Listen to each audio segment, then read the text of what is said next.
The history of Catalunya is a constant struggle against an oppressing Spanish political and judiciary system, headed by tyrannical monarchies, fascist dictators, corrupted politicians and bankrupted governments.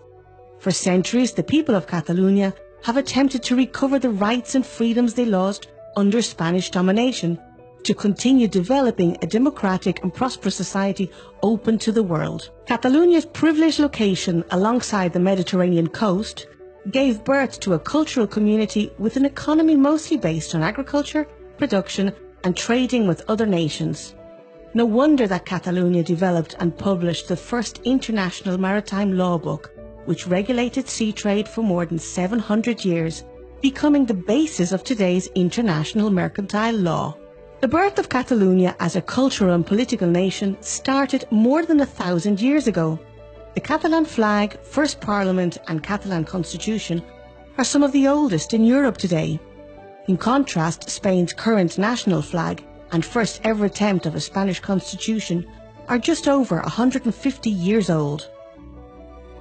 Actually, the first time Spain began to take political shape was in the 15th century with the creation of the Hispanic monarchy.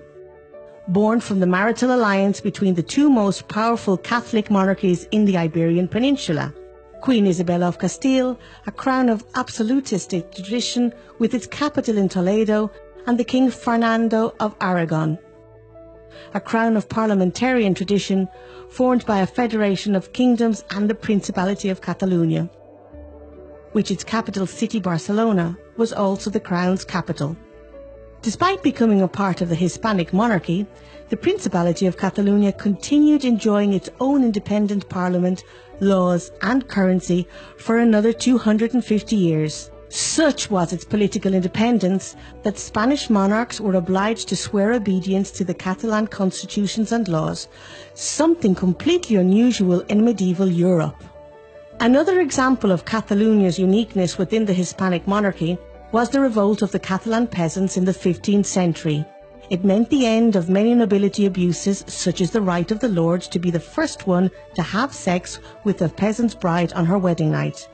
According to UNESCO, the Catalan peasants made the first modern social revolution in human history.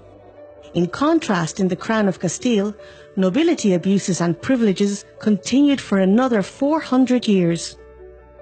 In 1641, after decades of bad governing by abusive, corrupted and bankrupted Hispanic governments, the people of Catalunya raised arms against Hispanic authorities and, in an attempt to recover Catalunya's independence, proclaimed the Catalan Republic.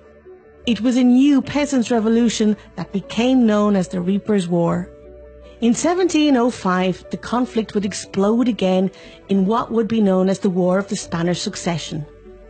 It was an international war between two opposing social, political and economic models. One bloc was led by the Crowns of Castile and France. They represented imperialism and absolutism, with a powerful noble class mostly enriched through colonial plundering and tax collection. The second bloc was led by the Crowns of England, Austria, Holland and Aragon, with Catalunya as the Crown's leading player. This second bloc was characterised by a rather federalist and parliamentarian tradition, with an economy strongly based on production and international trade. The people of Catalunya fought till the last moment to defend their social, political and economic model. But on the September the 11th, 1714, after a 1.5-year siege, the capital city of Barcelona was occupied by the Castilian and French troops. By the right of conquest, all Catalan institutions, rights and freedoms were abolished, and the Castilian language, authoritarian laws and a list of abusive taxes and restrictions were imposed on Catalan people. It was from that day onwards, Spain's centralisation of power in Madrid was consolidated the way we know it today. It was this imperialistic history of devastation and imposition by a Castilian oligarchy that had grown rich, abusing, plundering and heavily taxing the land and the people they had conquered. Which is why in the 17th century, the Netherlands and Portugal were the first to fight for independence from the Hispanic monarchy. Many others followed, all the way to the end of the 19th century with the independence of Cuba and the Philippines. No wonder that many independence movements, such as those of Argentina, Uruguay, Mexico and Colombia, among others, were often led by leaders of Catalan descent. By the beginnings of the 20th century, Catalunya had already experienced 3 industrial revolutions, while Castile had never experienced one. For Castile's oligarchy, the easiest way to get rich had always been conquering or getting close to the ruling power of the time.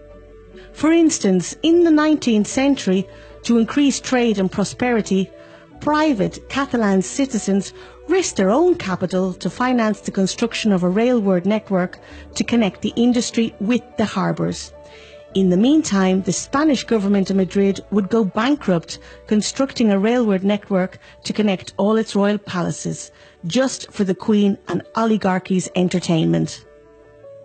In 1931, after years of bankrupted central governments and Spanish dictators, the people of Catalunya, tired of seeing any aspirations for Catalan self-governing systematically crushed, went to the ballots and massively voted for a pro-independence political party.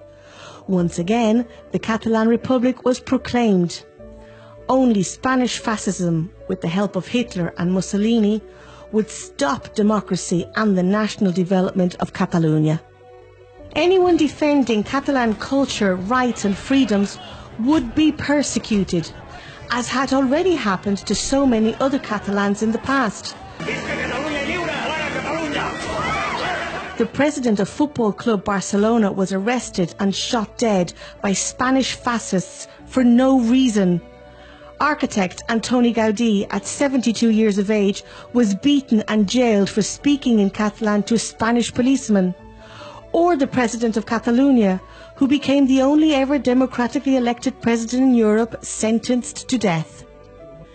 After 40 years of General Franco's dictatorship and 40 more of a prearranged democracy by the dictator, history is stubborn and repeats itself. Today's Spanish government and institutions are ruled by the Partido Popular, a political party founded by former members of Franco's fascist regime.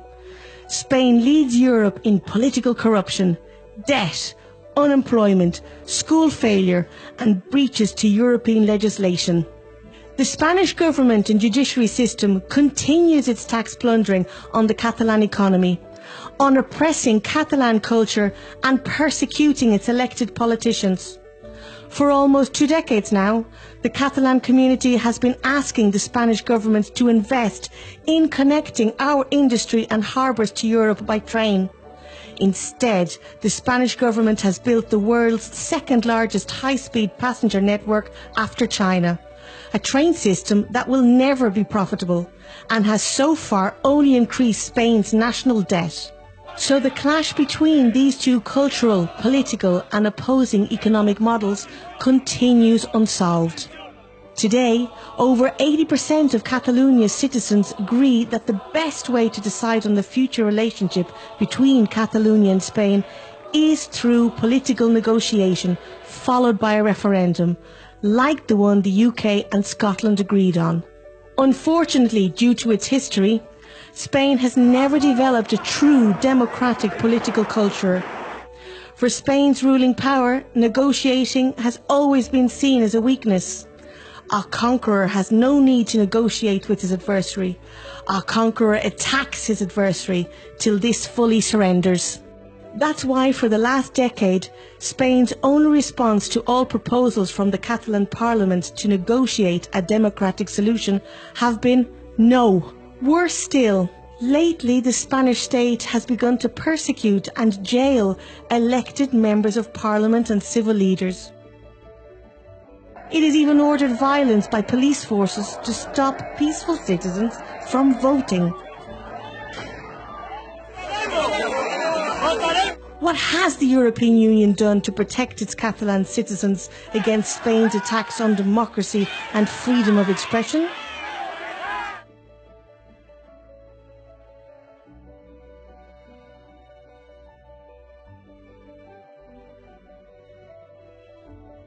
By supporting a democratic solution to this conflict, you are defending basic international human rights. You are helping to build a better Europe and world for all. Our future will be Catalan. El futur pot ser català, o podria ser talibà.